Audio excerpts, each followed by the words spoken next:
Hi, my name is Derek Hanson. I'm the VP of Solutions Architecture at YubiCo, and you're listening to Firewalls Don't Stop Dragons.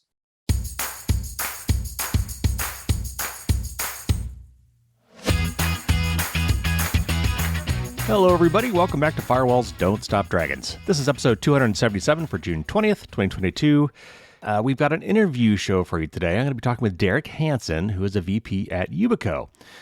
You may recognize the name from YubiKey, which are these cool little security hardware keys. And again, I don't do infomercials, but we're going to be talking around that subject today for sure, because we're going to be talking about authentication and passwords and why they suck so bad and why we were so bad at using them. And luckily, we're also going to be looking at a passwordless future where we no longer have to deal with them and phishing becomes a thing of the past and data breaches become a lot less important and it can't happen soon enough. So we're going to be talking about that shortly here with Derek. A couple quick notes before we start. First of all, the new patron promotion for the Dragon Challenge coins was a massive, massive success. That worked out really well. Welcome to all my new patrons. Thank you so much. That is now going to unlock the capability for me to get some website work done that's been long overdue. Now, for those of you who became patrons as part of this promotion, if you became a patron in May, your Dragon Challenge coin or coins should be shipping here shortly. And for those of you who became a patron this month in June, your coins should ship in July. They are really cool. I hope you enjoy them. And again, hey, if for some reason you happen to meet me in person, you could produce the coin. That's worth a drink on me. Now, one more thing, I'm going to at least partially address a long-standing listener request. And I do listen to my listeners. I have an annual listener survey that I put out in January. And I take constructive feedback at any point from my listeners. You can always shoot me a note at feedback@firewallsdon'tstopdragons.com. But one of the things that some people have requested, and something I've actually wanted to do, is give you chapter markers. And if this were a standard that was well supported, what that would mean is that you would be able to skip quickly to, for example, to different news stories during the news shows, or to different sections of an interview. Unfortunately, as I alluded to, this technology is not widely supported. It's not very standardized. But it occurred to me when I saw another podcast that did this, one way I could address this, partially at least, would be to have a table of contents, a bullet list in the show notes with timestamps. So at least if you really want to jump to or jump back to some particular portion of the show, you can find that timestamp and kind of scrub to that time position and be right there. I tried to do this last week, actually, and at the last minute I realized, because I went to test this, I had all the markers in there in the table of contents in the show notes. And then I just, I thought, let me try it and let me make sure this is actually working. And it's a good thing I did, because it didn't work.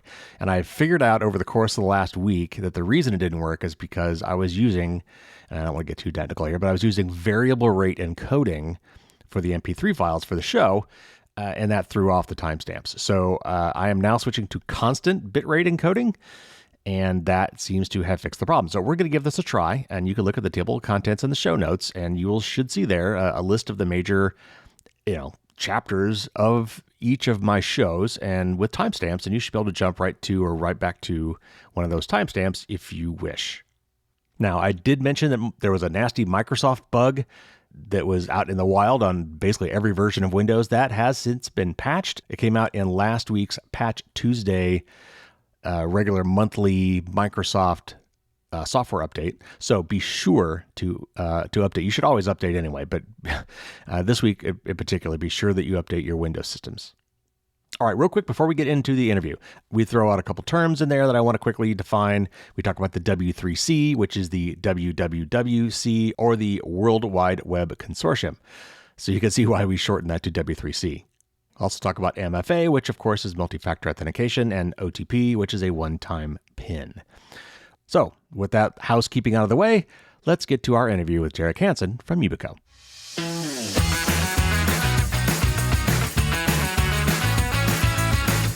Derek Hanson has been involved in the identity and security industry for over 10 years.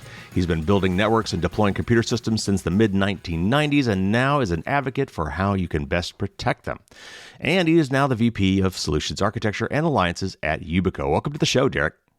Thank you for having me, Derek. So let's start with the basics. Why don't you tell us a little bit about YubiCo and what you do there? Sure. So YubiCo was founded to make access to the internet accessible for everyone and trustworthy for everyone. Our goal is to enable people to trust the internet again. And that's a very bold statement Yes. in this current world. My role inside YubiCo is constantly kind of evolving, but where I sit, we are working with our partners and our customers to really understand how can we build the products they need so that they can be secure, and then also to do work to amplify that message about what is evolving. How can you go use these new tools and these new technologies to meet your requirements and the business mandates that may have occurred. So it really is this conversation about helping large enterprises and small organizations use what's available to them today to secure themselves the best way possible. All right. And if people don't know that, if they've heard of YubiKey, that is one of your key products, and we'll kind of talk about that tangentially a little bit today. What we're going to talk about today is more about authentication and identity. And these are two big kind of philosophical questions that I think a lot of us maybe take for granted. You know, I've got a username and a password, but there's a lot behind that. And there's a lot of thought went into coming to these processes that we just take for granted today. So let's talk a little bit about maybe how we got here. So the user ID and password authentication method has been around basically since the dawn of computers, decades ago, because, back then we didn't have fingerprint readers and face scanners. We had keyboards, right? So that was kind of the obvious kind of go-to, but nevertheless, people hate passwords, but it's still the primary method for online authentication today, really. So let's wax philosophical a little bit here and kind of go back through the past. How did we get here, and why have we been stuck here all these years? Well, how we got here, when you look at the password and really just the concept behind a password, is it's something that you gave a secret to somebody that you may not have known so that they could be trusted. You look back at some of the earliest evidences of the use of passwords. There's examples of the Roman army using them so that somebody could come up and declare that they were known. You knew the secret word. And so passwords have been around with humanity for thousands of years in a concept of, I know a secret, that secret's good enough for me to prove to you that I belong. And when we really started needing to secure some of the systems, you start looking at the stories around passwords and passwords abuse and where they were first hacked. You see that what happened is there's a story out of the 1960s where there was some mainframe time that was needing to be divided up evenly. Somebody was using more than their fair share. And so they created this system so that they could kind of enforce who got to use this mainframe time. And they protected that by using a username and a password, because that was a secret that you could set up and you could control. That is also the very first time where somebody hacked a password because the guy that wanted the more mainframe time ended up guessing his colleague's password and was able to use some more of that time. So it's basically this human concept of a white picket fence. I'm going to let you through this picket fence if I know who you are, and the way I know who you are is a password. It's not the most secure method of anything that we do, but it's really one of the things that is most cognitively understood by all of us from the times where we've had secret codes to enter a fort as a kid when you're playing games. And so when it came time to secure computers, we understood how to do that. The problem is a password works in certain scenarios. It does start to fall on its face as you get to scale. And as you get to systems that are connected to the internet, and then you get to the fact that people fundamentally are bad at remembering secrets. Yeah. They're good at sharing them. They're bad at keeping them. Right. And so when you get into the system with passwords and authentication today, what we have is a massive proliferation of secrets that you're supposed to manage, that you're supposed to think through. Yeah. And we've put all of this pain on the users to not only make it a secret, but to try and keep a unique secret everywhere they go, and to try and remember not just your password, but what was my user ID there. Yeah. In these systems today, you're not just saying, here's my password. You're saying, here's the name I'll go by. Sometimes that's going to be your official, email address. Mm-hmm. This is my official email. Sometimes you don't actually want it tied to you, Right. as to who you are, and you want to remain anonymous, but you still need to have access to that account. So you have two pieces of information that you're exchanging to actually get access to your account a second time.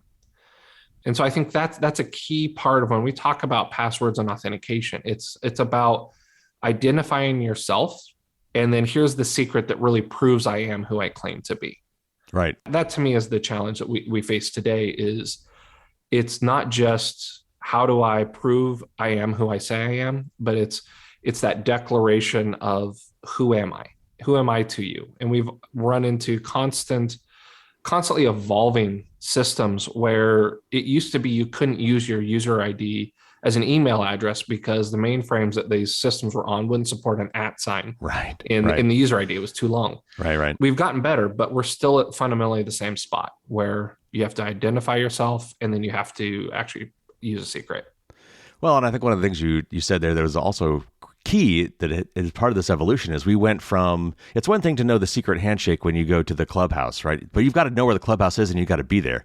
Now that we're doing this on the internet, you could be anywhere, yeah. Right? And it's easy to know where the clubhouse is. So that makes it a lot more difficult. So as you mentioned, humans are demonstrably horrible at choosing and remembering secure passwords. I mean, they can all do, my kids' birthdays or my anniversary or QWERTY or, or something that's easy to remember, but we're really bad at choosing good ones and then remembering them. And password managers do this really well. And it seems to me, at least, that it's much easier to do it this way. You can generate them. You don't have to remember anything except for your vault password, and they're great. But despite all the obvious advantages that I see, very few people actually use them. Password managers, that is. Why do you think that is? I think there's fundamentally two problems. One is people are confused or don't even know about password managers.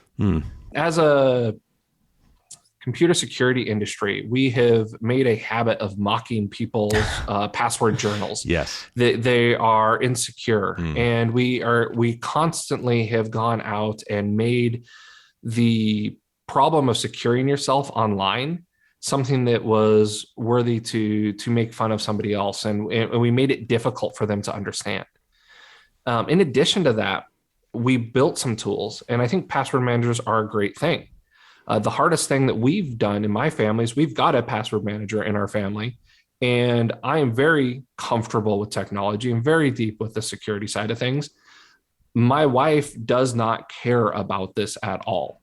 And so the fact that all the passwords are in a password manager, there was a learning curve for her to go figure this out. Why should I care about this stuff? And I think ultimately that's the education piece that most of the consumer market is faced with. They don't know why they should care. And I think, honestly, the rules around why they should care about unique passwords are rapidly changing. The reasons that we used to have rules around strong authentication or strong passwords and making them difficult and rotating the passwords is because we had this fundamental belief that if we made that password strong, that it would help make that user more secure. What we were doing was actually setting it up for a system where if my backend that has all my users and all my passwords, that database gets stolen, we were making it harder for the people that stole that database to go crack that password. Right. We weren't actually solving any problem for the end user.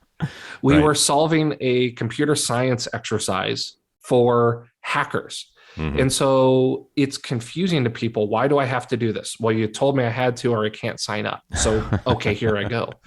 And so it becomes their pet's name with a number or number and an exclamation point. There's even a comedian not too long ago, I'm blanking on his name at the moment, that did a great bit on passwords and the journey that all of us mentally took with making them more and more complex. Yeah.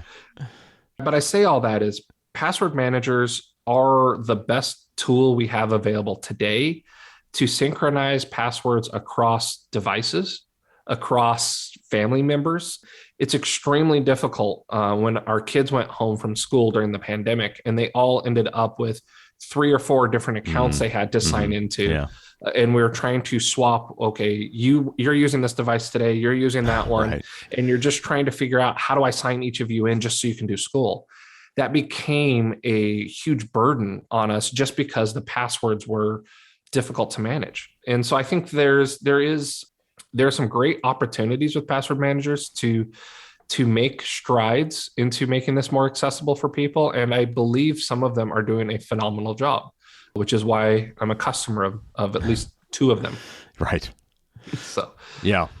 Well, and famously, the guy from NIST, the guy who wrote the regulations in the National Institute of Science and Technology, NIST, anyway, the government agency that handles a lot of this stuff, wrote many years ago that we should be rotating and changing our passwords.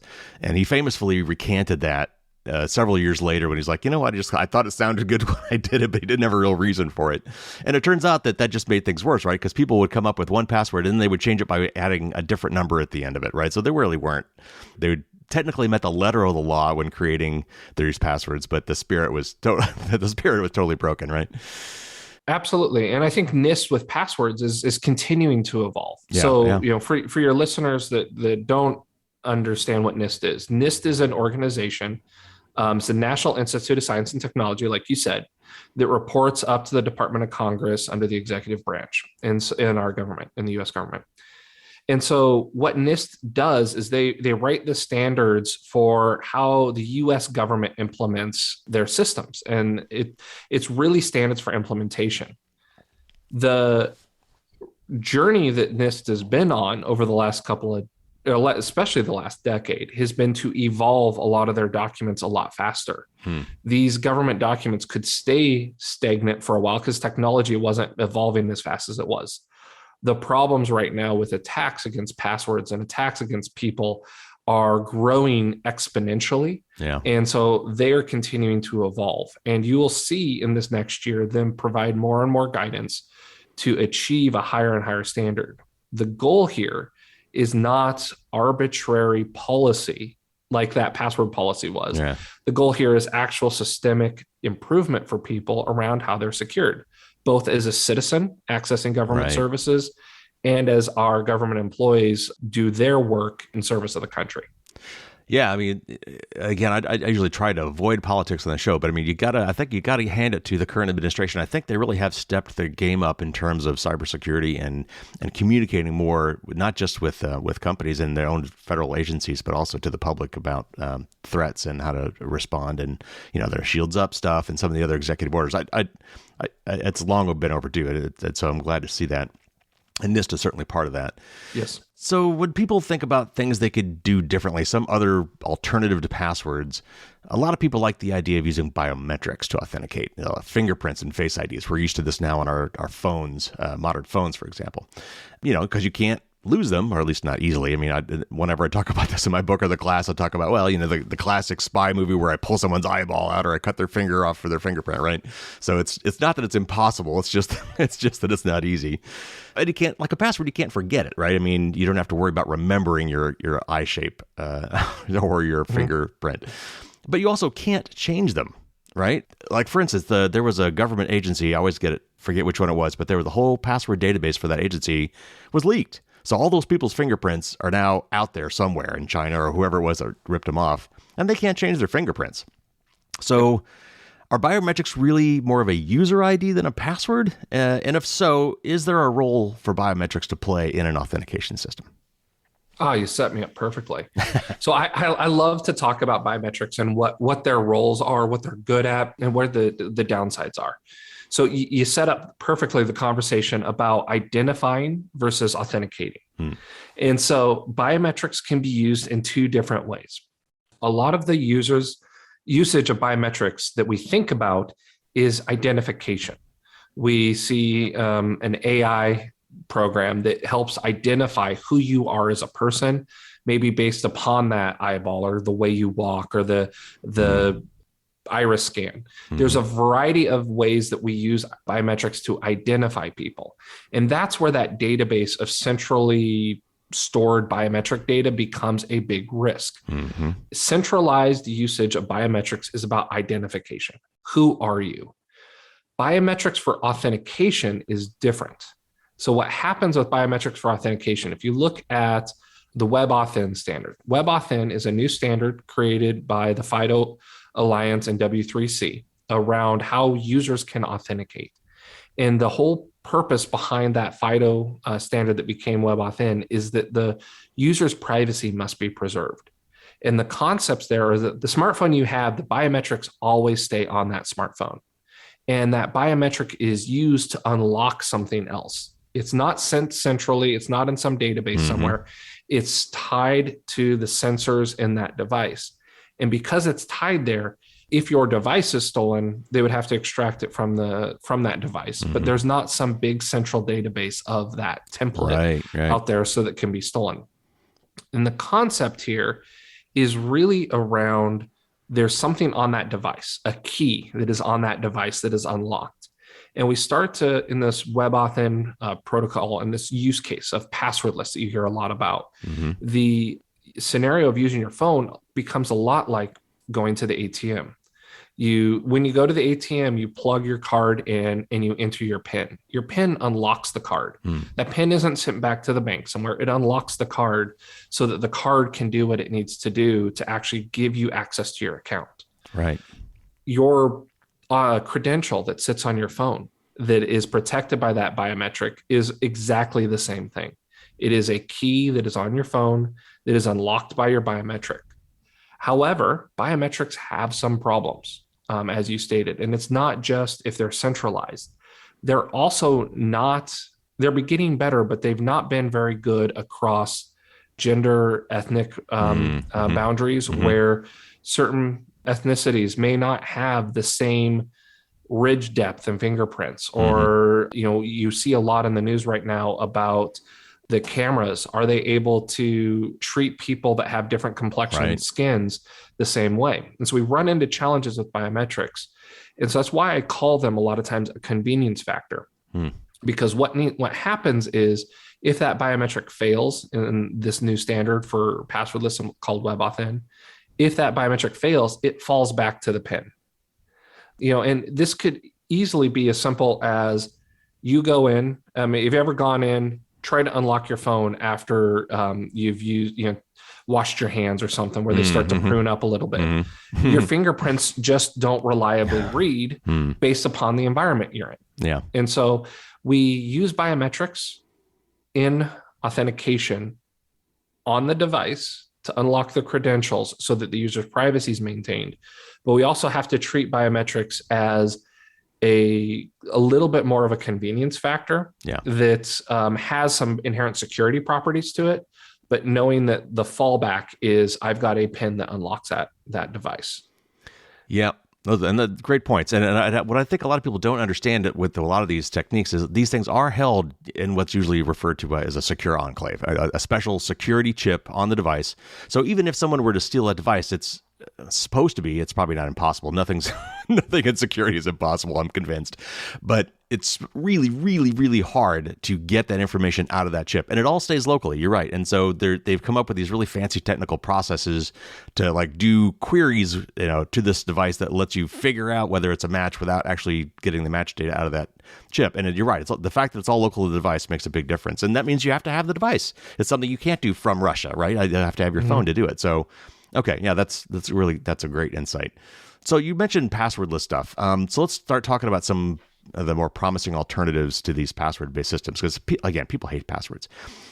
These systems are they get kind of technical, but under the covers, they often have to do with generating these key pairs, public-private key pairs, and we've talked about that on the show a little bit before. But how do these kind of new passwordless systems? How do they compare to using passwords? How do they? For example, do they have any better resistance against common things like phishing or data breaches? So when you look at passwordless, there's really two major definitions of anything that's a term inside a computer, the computer space. And really what that is, there's passwordless, and that there's the definitions that are under an open standard that has been driven by the FIDO Alliance and been driven by W3C. Then you have passwordless that is kind of a marketing term. YubiCo is a key part and a founding member in a lot of these organizations around the development of what is now the passwordless movement. We have been at the table working with the Apples and Googles and Microsofts of the world, trying to make passwordless in everyone's devices and cell phones. And the reason I keep mentioning W3C is because when they adopted it, the W3C is this organization that sets the standards for how things work on the internet. Mm-hmm. And when they adopted that, it became the things that were starting to be built into your computers, your web browsers, and your phones. This passwordless technology is based on, as you said, a private public key pair. But what it is, very simply, for those who don't have a PhD in cryptography, is the server sends a challenge to the user to authenticate and says, hey, it's 1:23 on the 15th of May. Who are you and how do you want to authenticate? And so what happens is that user has a key that is on a device for them that then signs that challenge and sends it back to the server. Because that exchange occurs and it's in band, the server knows, am I talking directly to you? Is there anyone in the middle? Like you and I are talking right now, but there's somebody in the middle. Mm-hmm. And we both know that. But this exchange allows the server to understand that no one's in the middle, that I am who I say I am, and that because it's using a public-private key pair, it can't be phished. Hmm. The challenge of phishing is two major pieces. One, can I trick you to give me your secret? Mm-hmm. If it's a password, I can trick you to type in your secret. If it is a public-private key pair, I can't really trick you into giving me your private key because your device is protecting that. So when we're using YubiKeys in the scenario, the YubiKey is protecting that key pair. It's generated on the device. It can't be extracted from it. So you're protected from letting that private key leak. Mm. The second part of this is, am I doing it directly in the conversation that we're having now? Or am I trying to prove it on my mobile phone that I am who I am? And as long as it's in the conversation that you and I are having, we understand what's going on between us.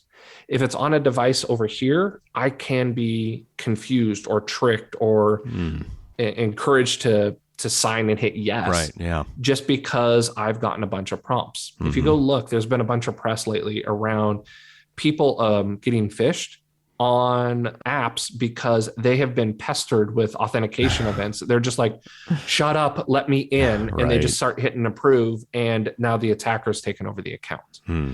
So a key part of what YubiCo's built inside of the passwordless technologies with the FIDO Alliance and all of our other partners has been that it's in this communication that we're having. Because we're looking at each other and we know that we're the only ones talking, we know the path between us, we can understand, is this thing trusted, and how can I make that decision whether to trust you or not? And that lets us control the conversation, which ultimately means somebody has to take over my device. Somebody cannot attack my account from across a world away because they're not actually able to spoof who I am, because you're only trusting the keys on my device. So I hope that was clear. I get a little rambly at times, but I hope that was clear that, it puts you in physical control of your keys, and those keys can be on a YubiKey. Those keys could be on a mobile phone. They could be on a laptop. And so we have a future here where accessing my accounts is very similar to unlocking the door to my house. And that is a concept that I think will resonate with people at large, because they understand how to physically take care of a small set of things that help them get access to their world. Well, let me pick your brain on a little bit further, because I think and you alluded to this, but I want to dig a little deeper. I think the interesting parts about these public-private key systems, and they've been around since the 70s, but we haven't really used them in this way, in these new passwordless ways until kind of recently, is it's not a shared secret. It's not a symmetric secret. It's not something that you and I have to establish at some point, and then you know what my secret is and I know what my secret is, and then we go through some processes to compare those. And with hashing and weird things, we've come up with ways to kind of make that indirect, so that we're not exchanging that over the internet as we do these comparisons. Nevertheless, if you've got a copy in some shape or form of my secret, because you need to be able to at any point compare my secret to what I say my secret is, that's something that could be stolen. these asymmetric systems, these public-private key things, are a very different beast, to the point where I don't care if you get breached because you don't have anything that could hurt me. Walk the audience through a little bit of how that is fundamentally different. So a lot of us are familiar with the concepts of signatures and getting your signature validated. We have a concept in our lives when you go buy, let's say have an opportunity to buy a house, and you're in there and you're dealing with a notary. Your notary is watching you sign, and then they're stamping that paperwork with their actual seal. And when you look at what that seal is, when those documents are taken to the county and they're filed, they don't have the notary seal, but they are able to look at the signature that they have on that document and know that only the person that had that type of seal, that was authorized to have that type of seal, is the one that could have put that on the document. It's a similar concept that we're trying to do with a bunch of ones and zeros, which is I've challenged you to sign a document. You signed a document. And on the backside, what I'm doing is I'm just validating your signature. Does it look like what I expect that signature will look like? We're really trying to use a well-known process that we have in our everyday life inside a computer system. And so signatures and validating signatures, we've seen that since the times of kings with signet rings and wax seals. Right, yeah.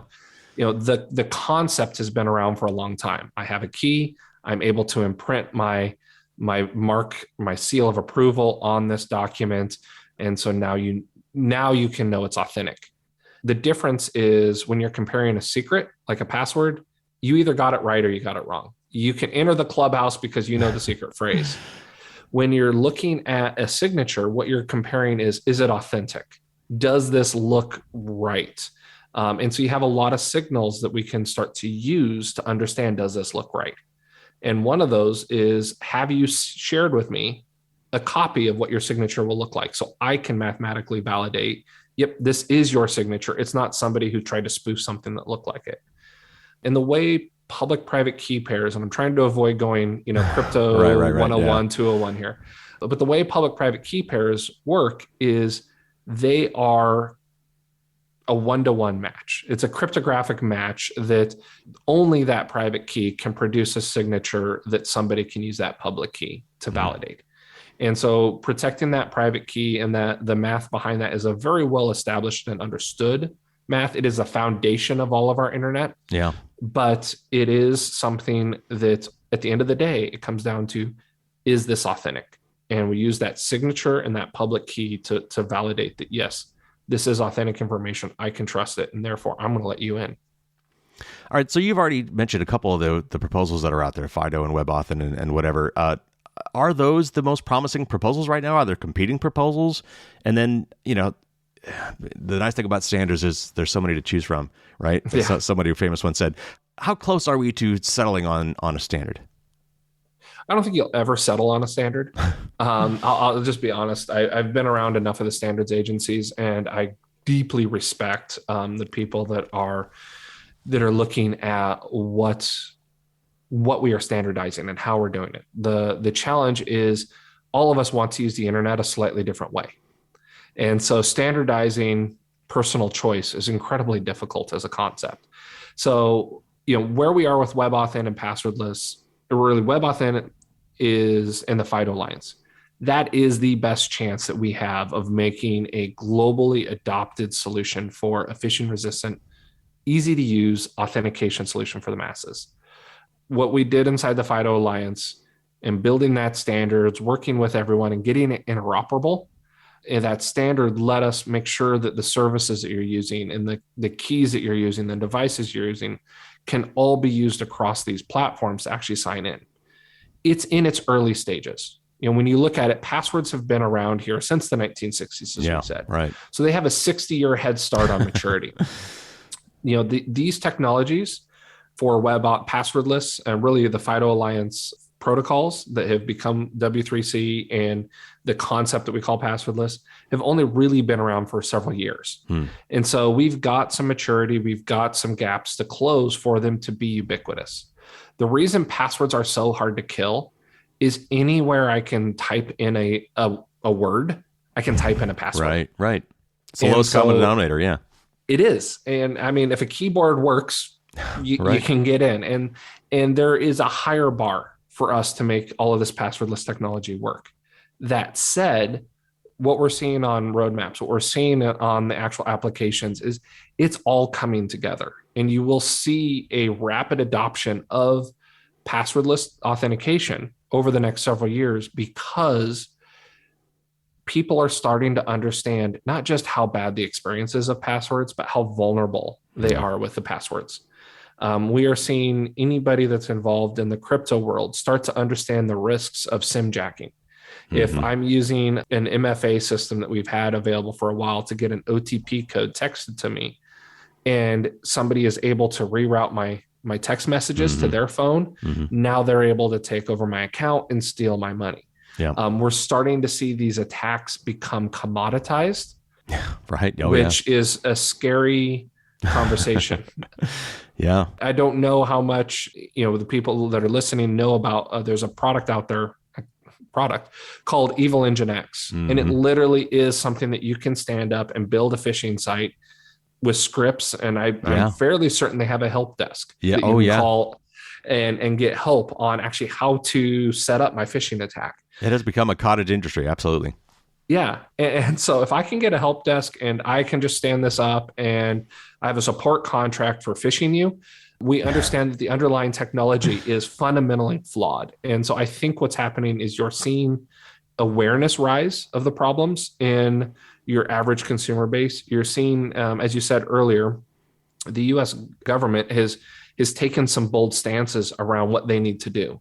And if you go look at what CISA has put out and the work that's there, they've said that the FIDO standard will become the gold standard for authentication as they move forward. That is where everyone's placing their bets because it's anchored in well understood cryptography. It is anchored in distributing that trust. It doesn't have to have the overhead of the systems that were built in the 70s. And so we can be nimble, we can be secure, and we can actually be usable. And I think those are the things that are going to let us start to see this technology win. But it's got some ways to go to mature so that everyone can use it. Well, and a lot of times what ends up happening is that there could be all the really smart people and really, effective organizations out there promoting a given standard, but it usually takes some level of either consumer or big company adoption to really push it. And we just had, which I didn't know existed even, the World Password Day. I didn't know that was a thing. But Cinco de Mayo on the same day, that seems to be I would have picked a different day, but okay. I guess you could have margaritas and think about passwords. But a lot of companies use that occasion to, come out in favor of some of these passwordless things. And Apple, Google, and Microsoft all came out with I don't know if it's a joint statement or what, saying that they're going to be supporting these things. So that's huge, right? I mean, that it's kind of like the VHS versus beta, right? It wasn't really driven by consumers. It was driven by the companies that decided to adopt it and put heavyweights behind things. So that seems like a huge win, and it might be something that is going to finally kind of push this forward. I think it is too. And let me be clear, I actually like the fact that World Password Day falls on May 5th because passwords are something that makes me want to drink most of the time. Yeah. But when we look at this announcement, I think this announcement is a great opportunity to see the next phase of adoption in this passwordless technology evolve. With the conversation that they put out around passkeys or multi-device credentials, those depending on whose PR blog you read, those technologies and the fact that they're going to be in their products is going to make this accessible to everyday people because it's going to be easy for developers to build into their apps. Right. What makes me excited about this is it's that entry point that the platforms are now offering that is going to be, you'll actually have to do work to not go in and implement the better solution. And people will have to implement passwords. It's going to be a journey for us to get off of passwords. But the fact that passwordless will be so easy for them to implement because it's in the platforms, some of these use cases are being enabled for broad mass adoption. It's going to unlock the path for all of us to use passwordless in kind of the ways that we want to. What I mean by that is with passkeys, with multi-device credentials, you're going to be able to sign in to any of the sites that you want to, that you think are important, or you just need to have access to. Mm-hmm. But in the sites where you want to make sure that you have the best security and the best privacy, you're then going to be able to enroll something like a YubiKey, where you're maybe more concerned about making sure I am in control of that secret. So if I'm going to go out and go to a bird watcher's website, right, I don't care if people see about it, but maybe I'm out, accessing my 401k, and I want to make sure that that has a different bar where I'm in control of things. It's going to give the user choice as to which route they go. Do I trust and leverage Apple, Google, and Microsoft to manage this for me? Do I want to manage it myself? And I think that's ultimately the great opportunity here is user choice. You get to choose what's right. Well, let's dive into that, because I want to ask about from the average user. So listening in the audience right now, when I go to log into something now, I go to a web page and it presents me with the user ID and password. What does my daily life look like in this passwordless system? How do I use it? Do I have to worry about generating and storing these keys? Do I have to worry about multiple devices with these keys? How does it work? Like from a practical standpoint, what does it mean to me? How does my life change when I move to this new system? I think honestly, a lot of that is yet to be determined. It's going to matter as to how these companies build the systems and build the capabilities. What we've seen with some of the early standards around the passwordless, the FIDO Alliance and the W3C standards is that there is a chooser that would kind of click up. You hit login, hit the security key, and a box can pop up and you choose what account you want to sign in with. Or if you only have one, it would just work and ask you for your PIN to unlock the device. So I think the user experience is part of the areas where I think we have a lot of room left to grow. What we don't have is a clear vision yet for how this technology will be implemented, how developers that are leveraging this technology, what creative solutions they will come to make it better for their users. But I do believe what you're going to see is Apple is going to have a set of keys, Microsoft is going to have a set of keys, and Google is going to have a set of keys for you if you're using those different platforms. And if you're on just one platform, then I think your life will be just fine. But if you start using multiple platforms, multiple devices, there's no obvious way that this stuff is going to be shared and synced across the platforms. You absolutely can picture a world where my MacBook and my iPhone have the credentials synced for me, but I don't ever see a world where my MacBook and my Android phone necessarily are able to sync that data. Those are all areas we do not yet know how it will evolve. And that user experience is an open item for all of us as an industry. Yeah, so obviously the devil will come down to the details there. We'll have to see how that emerges. These password systems, you kind of talked about this, are really entrenched today. I mean, we've been doing it for literally decades. How hard is it really going to be to transition the web and all of its users to some of these new schemes? Like, what will that transition look like? And in your estimation, like, how long is it going to take? You mentioned this, we're going to be seeing these things emerge in the next few years, but I mean, practically speaking, is it something that's going to be easy enough to switch to that, in those same few years, 3 or 4 years from now, we just most of the time won't be using passwords, or this is going to be another decade down the road before this is ubiquitous? To be honest, it is my sincere hope that in 3 or 4 years, we see just wide adoption of passwordless. The reality of what I see, though, is that we are probably farther out for us to get to a wide adoption of passwordless. So when I look at, going back to the password manager conversation, there's hundreds of accounts in that password manager. For me to experience kind of a passwordless life, I need all of those services to be able to use this technology. Everything from the water company, the garbage company, the services that I subscribe to for media or newspaper, all those companies will have to deploy this technology for this to actually be a consistent experience for me as a user. Right. Yeah. So I do see that there's going to be a long tail of organizations that are, barely funded or don't necessarily have on-site staff to do this stuff, or, there's going to be a long tail of adoption. I think the most sensitive things will move quickly because they will be incentivized from offering a better experience and a more secure service for their customers. But things like a utility where I don't really have a lot of choice, Yeah. I think those are going to be laggards without continued increases in regulation. I think that's the wild card here. When you see what's gone on with the US federal government, last year, President Biden signed an executive order that it was a catalyst for progress around adopting these new technologies, enabling these organizations to move to the cloud, trying to drive change.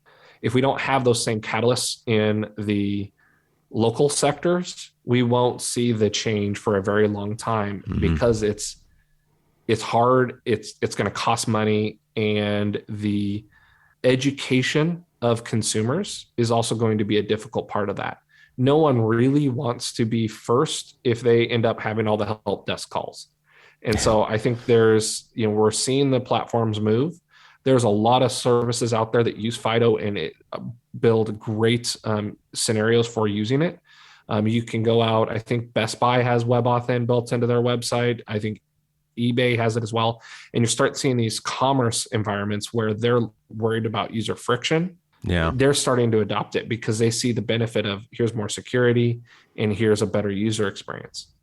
I do unfortunately feel it's a very long tail, just practically speaking, for us to get to a passwordless life. Okay. All right. Well, before we go, you did touch on two-factor authentication. I want to take a quick aside on that to talk about that.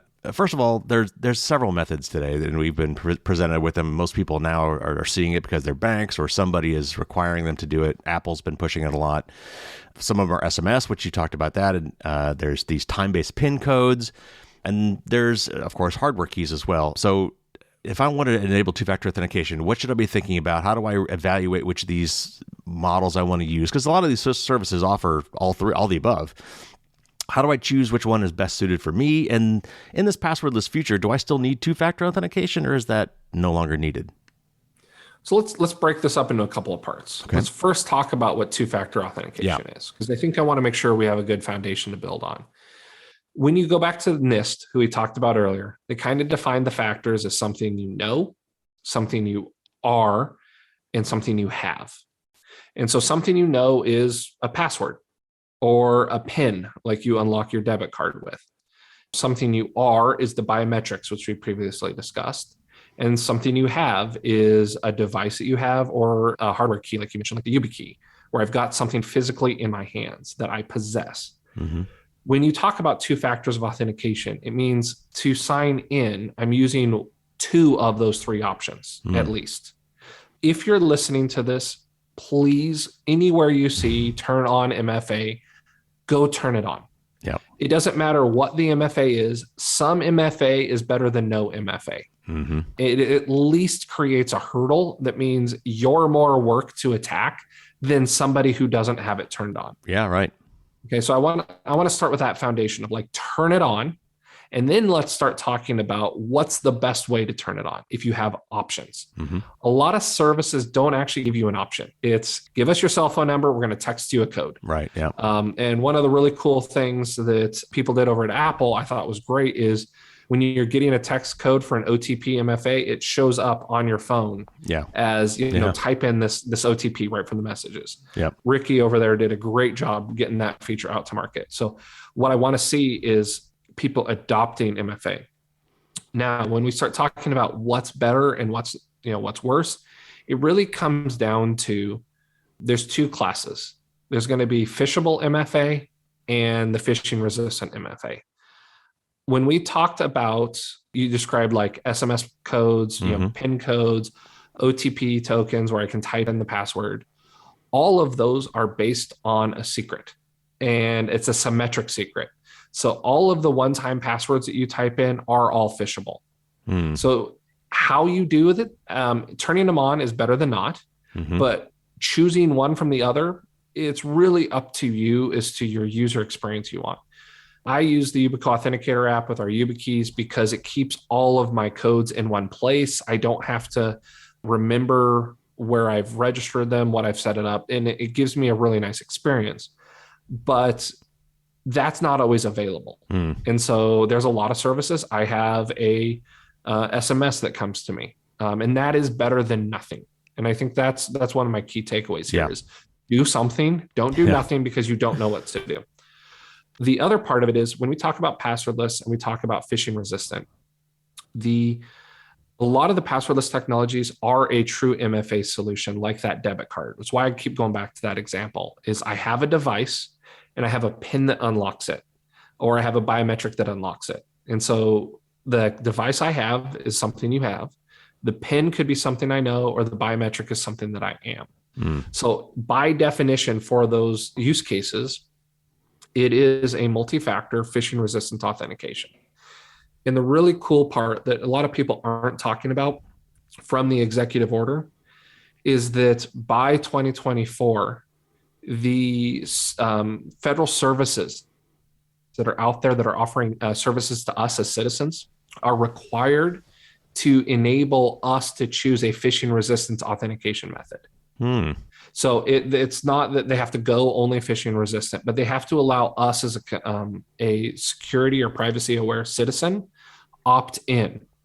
And so when we talk about, the adoption and some of the other things that we talked about earlier, that's actually a piece I'm excited about, because if these departments and agencies hit their dates correctly in 2024, we will start to see as citizens the opportunity to opt in and control my privacy better with the federal government.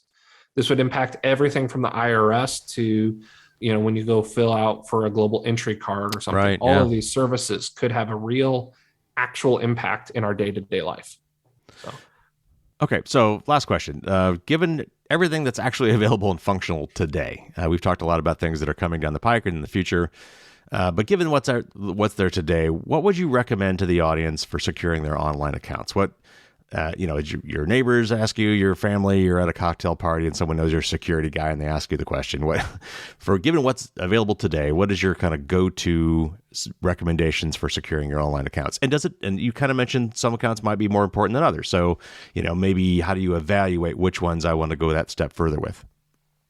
So my recommendations across the board to people are get some YubiKeys and get a password manager, and use your YubiKey to protect your password manager, and then register your YubiKey wherever possible. So services like Microsoft accounts, services like the Google, if you have Gmail, if you have, I think Proton Mail is another one, where you have your email. A lot of those are the most sensitive things to protect first.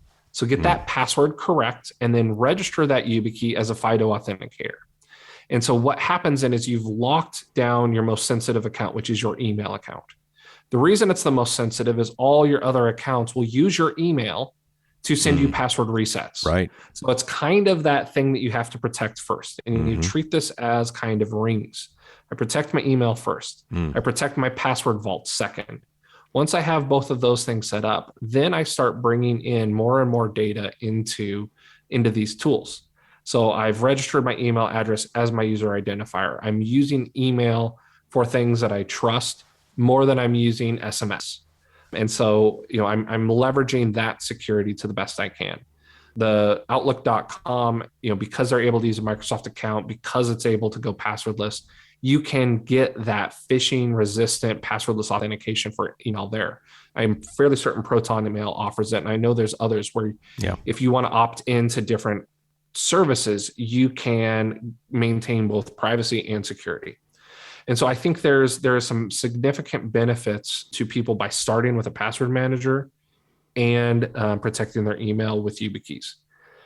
I'm not just saying that because I work at YubiCo, but I am saying that because if I go somewhere, if I get a new device, if I go to visit my family and I don't bring my laptop with me, or my phone gets stolen or die, I have a way to sign in. If I borrow somebody's laptop, I can get back to my information because I possess the secret that unlocks or the YubiKey. And so it's really kind of that conversation where nobody actually just has one key to their car.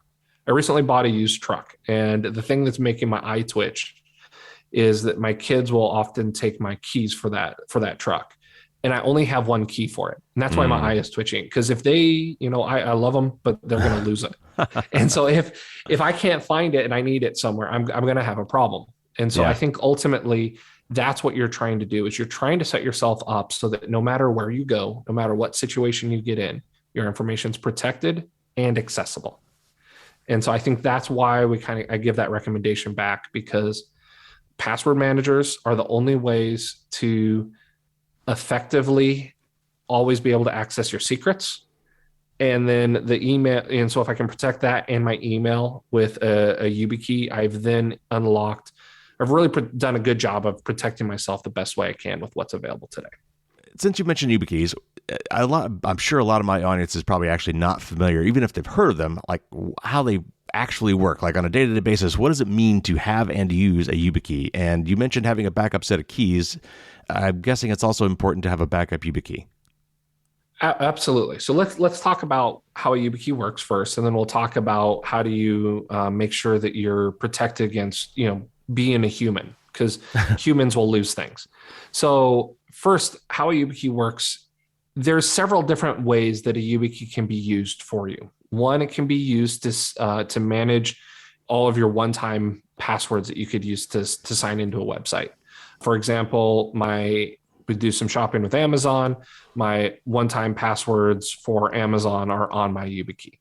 So I can use any place that supports letting me register an auth app. I can use my YubiKey to store those secrets. Okay. The reason I do that is my secrets then can be used on my laptop or on my phone. So I use the YubiCo Authenticator.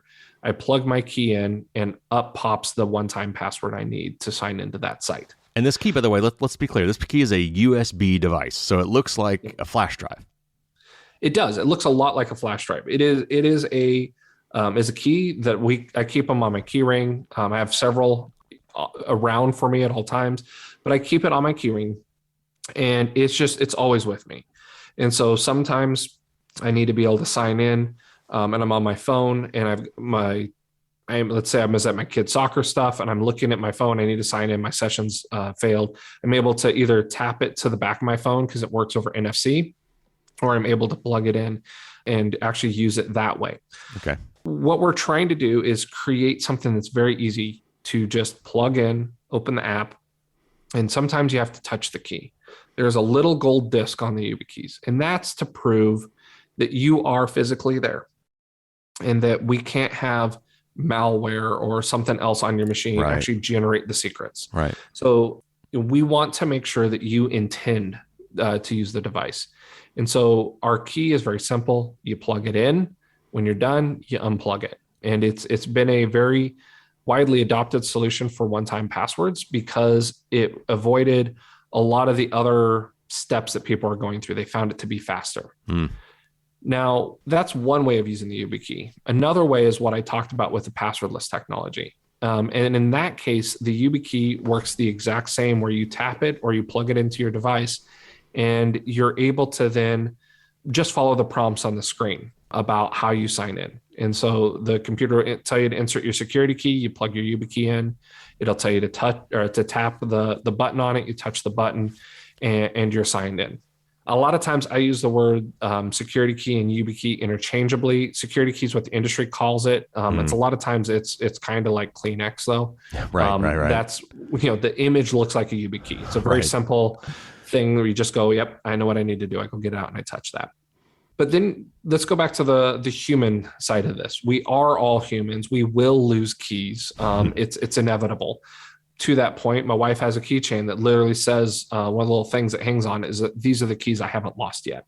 And I find that humorous because we're sitting in a situation where that's reality for a lot of people. It's just a matter of time. So I do recommend to people that you get more than one, that you have these things backed up. It is a whole lot cheaper to buy a second YubiKey than it is to buy a second car key. To use that analogy. But it is your chance to control how you recover your account. If you always have your keys backed up across multiple YubiKeys, then you're able to not have to go through an account recovery. And depending on the website that you're on, that may be as simple as clicking, I forgot my password, and you get a link emailed back to you. Or that could be a much more arduous process because it's financial data and they want to make sure you actually are the person trying to recover the account. And so it makes sense for you to actually just protect yourself that way and make sure you have a backup. All right. Well, Derek, that was very informative. Thank you for walking us through all that. And I look forward to a passwordless future, as I'm sure much of my audience does. So thanks again for coming on the show, Derek. Absolutely. It was an absolute pleasure to be here. Thank you.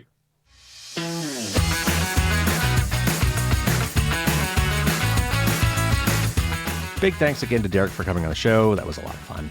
And we learned a lot, I think, today.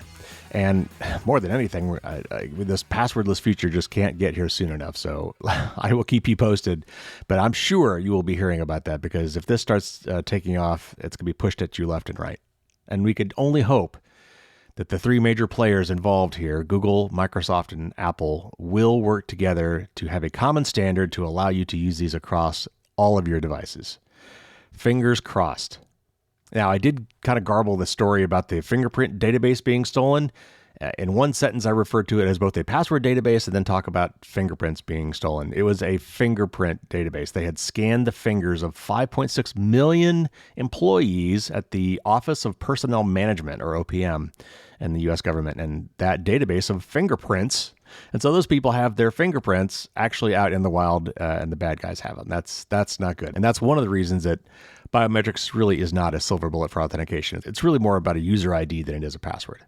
Now, I am compelled to mention that YubiKey, like we kind of said, is sort of the Kleenex of hardware keys.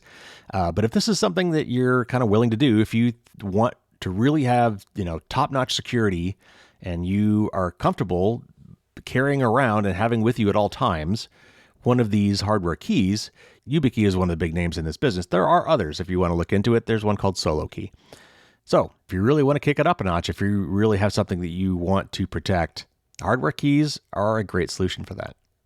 And just a quick note for my patrons, I did get some bonus content with Derek. I asked him a little bit about his origin story, and we talked about another passwordless technology from Steve Gibson called Squirrel, or SQRL. So if you are a patron, look for that in your private podcast. All right, I got another news show for you next week, and lots of great interviews in the pipeline, including one with the CEO of CrowdSec, which is a crowdsourced firewall solution. It was really cool. We talk about firewalls and internet protections in general. I'm supposed to be interviewing Nate Wessler from the ACLU. And also I've got a very different kind of interview coming up, which will correspond with the reveal of a super secret project I've been working on. Many, many months of effort are finally coming to fruition, so stay tuned for that. If you have not already subscribed so you don't miss any of this great content, now would be a great time for you to do that. And while you're there, I would love for you to drop a nice 5-star review on the podcast. That really does make a difference. All right, everybody, that's got to wrap it up for this week. Take care, as always, and until next week, don't get caught with your drawbridge down.